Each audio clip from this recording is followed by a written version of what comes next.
കല്യാണമാർന്ന ഹരിലീലാമൃതം ചൊല്ലാം കുറഞ്ഞതു ചെവികൊൾക പാപഹരം. എല്ലാം പറഞ്ഞിടുകയില്ല ആരുമെന്നറിക നല്ലൊരു വിഷ്ണുകഥ. നാരായണായ നമ.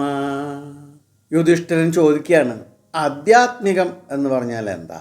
അത് എങ്ങനെയാണ് പുരുഷന് സാധിക്കുന്നത് എന്നാണ് അടുത്ത ചോദ്യം. യുധിഷ്ഠിര, ജീവികളുടെ ശരീരം അടക്കമുള്ള ഈ ഭൂതഭൗതിക പ്രപഞ്ചം തന്നെയാണ് ആധ്യാത്മികം എന്ന് പറയുന്നത്. എന്തുകൊണ്ടെന്നാൽ ജീവന്മാരുടെ ഞാനെന്നും എൻ്റേതെന്നും ഉള്ള അഭിമാനം മുഴുവൻ ആസ്പദമാക്കിയിട്ടാണ് ഈ പ്രപഞ്ചം തന്നെ നിലനിൽക്കുന്നത്. അതുകൊണ്ട് ഈ പ്രപഞ്ചം തന്നെയാണ് ആധ്യാത്മികം. അതിനെ ശരിക്കും അറിയുന്നതിനെയാണ് ആധ്യാത്മിക ജ്ഞാനം എന്ന് പറയുന്നത്. അനന്തകോടി പദാർത്ഥങ്ങളെ കൊണ്ട് നിറയപ്പെട്ടതാണ് ഈ പ്രപഞ്ചം എന്ന് പറഞ്ഞാലും അത് പഞ്ചഭൂത നിർമ്മിതമാണ്. ഭൂമി, ജലം, അഗ്നി, വായു, ആകാശം. ഈ 5 മഹാഭൂതങ്ങളാണ് മാത്രകളായി തൻ പദാർത്ഥങ്ങളായി വിളങ്ങുന്നത്. സമുദ്രത്തിലെ നുരയും പതയും തിരമാലകളും എല്ലാം സമുദ്രം തന്നെയല്ലേ? അതുപോലെ ഈ ഭൗതിക പദാർത്ഥങ്ങളെല്ലാം പഞ്ചഭൂത തന്മാത്രകൾ തന്നെയാണ്. ശബ്ദ, സ്പർശ, രൂപ, ഗന്ധം എന്നിങ്ങനെ 4 വിഷയങ്ങളും ഈ ഭൂതങ്ങളുടെ സൂക്ഷ്മ തന്മാത്രകൾ തന്നെയാണ്. അവയെ മനസ്സിലാക്കുന്ന ശ്രോതാദി പഞ്ചേന്ദ്രിയങ്ങളും സ്വാഭാവികമായിട്ടും ഈ പഞ്ചഭൂതങ്ങൾക്ക് ഉൾപ്പെട്ടത് തന്നെയാണ്. അതാണ് ഈ പ്രപഞ്ചത്തിലെ മുഖ്യ ശക്തി ഘടകങ്ങൾ. ഇപ്പോൾ അവയെല്ലാം ഈ മഹാഭൂതങ്ങളുടെ തന്മകത്രകളാണ് എന്ന് സ്പഷ്ടായില്ലേ? ഈ പഞ്ചേന്ദ്രിയങ്ങളുടെ സമാഹാര സ്വരൂപങ്ങളായ മനസ്സ്, പ്രാണൻ, ബുദ്ധി ഇവയ്ക്കെല്ലാം സാക്ഷിയായി വിളങ്ങുന്നത് ക്ഷേത്ര ചൈതന്യമാണ്. എല്ലാറ്റിനെയും ചലിപ്പിക്കുന്നതും സ്വയം ചലനസ്വരൂപനായ പ്രാണൻ വായുവിൻ്റെ ഒരംശം മാത്രമാണ്. ക്ഷേത്ര ചൈതന്യങ്ങളുടെ സാന്നിധ്യമാണ് ഈ പ്രാണാദികളെ ചലിപ്പിക്കുന്നത്. മനസ്സ് സംശയാസ്പദവും ബുദ്ധി നിശ്ചയസ്വരൂപിണിയും ആണ്. സുഖദുഃഖങ്ങൾ, ശീതോഷ്ണങ്ങൾ എന്നിങ്ങനെയുള്ള ദ്വന്ദ്ങ്ങളെ ബാധിക്കുന്നതും അവയുടെ തീഷ്ണതയും മന്ദതയും കണക്കാക്കുന്നതെല്ലാം ബുദ്ധിയാണ്. മനസ്സും ഇന്ദ്രിയങ്ങളും ബുദ്ധിയുടെ ഈ തീർപ്പിനെ പ്രതിനിധീകരിക്കുന്നവയാണ്. അവിദ്യ അല്ലെങ്കിൽ മായ എന്ന് പറയുന്നത് തന്നെയാണ് ഈ ബുദ്ധി.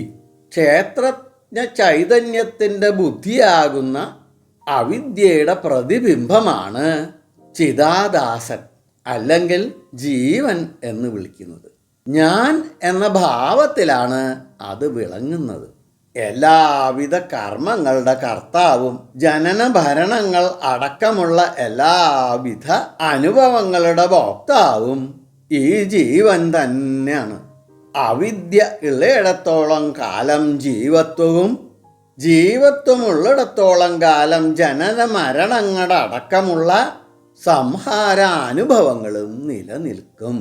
അറിവ് വളർത്തി അവിദ്യ അതിൽ ലയിക്കുമ്പോൾ ജീവൻ മുക്തനാകുന്നു. അതോടെ കേവലത്വം പ്രകാശിക്കുകയും ചെയ്യും. ഈ വക അറിവുകളെ തന്നെയാണ് ആധ്യാത്മിക ജ്ഞാനം എന്ന് പറയണത്. ഇതൊക്കെ വേണ്ട പോലെ അറിഞ്ഞവൻ തത്വജ്ഞൻ. തത്വജ്ഞാനം കൊണ്ട് സംസാരത്തിൽ നിന്നും ശാശ്വതമായ നിവൃത്തിയും കൈവല്യപ്രാപ്തിയും ഉണ്ടാവുന്നു.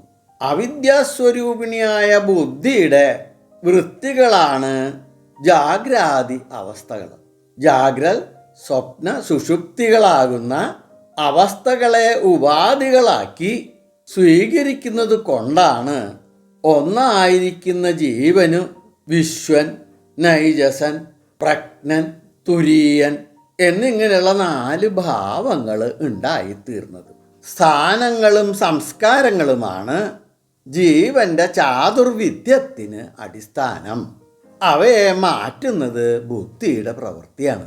ഈ വീക്ഷണത്തിൽ കൂടി നോക്കുമ്പോൾ ജീവന്റെ അപ്പോൾ മാറിക്കൊണ്ടിരിക്കുന്ന സംസ്കാര വിശേഷങ്ങളാണ്. സംസാര അനുഭവങ്ങൾ അതിനാൽ സത്യമായ അറിവിൽ ഉറച്ചു നിന്ന് മാറിക്കൊണ്ടിരിക്കുന്ന സംസ്കാര പ്രവാഹത്തെ തടയാൻ കഴിയുമ്പോൾ സംസാര അനുഭവങ്ങൾ അവസാനിക്കുന്നത് കാണാൻ കഴിയും. ശരിയായ ആധ്യാത്മിക ജ്ഞാനം കൊണ്ട് സംസാര നിവൃത്തിയും ജീവൻ മുക്തിയും കേവല അനുഭൂതിയും കൈവരിക്കാൻ കഴിയും എന്ന് പറയുന്നത് ഈ അറിവാണ്. അതാണ് ശരിയായ ആത്മജ്ഞാനം. ദുഃഖത്തെയും മരണത്തെയും എല്ലാ ജീവികളും ഭയപ്പെടുന്നു. അങ്ങനെയൊക്കെ ആണെങ്കിലും അത് അനുഭവിക്കാണ്ടിരിക്കാൻ തരമില്ല താനും. ആവശ്യം അനുഭവിച്ചേ തീരൂ എന്ന് വരുന്ന അനുഭവങ്ങളെ കുറിച്ച് ഭയപ്പെട്ടിട്ട് കാര്യമുണ്ടോ? എന്നാലും എല്ലാവരും അതിനെ ഭയപ്പെടുക തന്നെ ചെയ്യണം. എന്താണ് അതിന് കാരണം? എങ്ങനെ അതിൽ നിന്ന് രക്ഷപ്പെടാൻ കഴിയുമെന്ന് പറഞ്ഞു തരാം. ആഗ്രഹങ്ങളാണ് ജീവികളെ ഭയപ്പെടുത്തുന്നത്.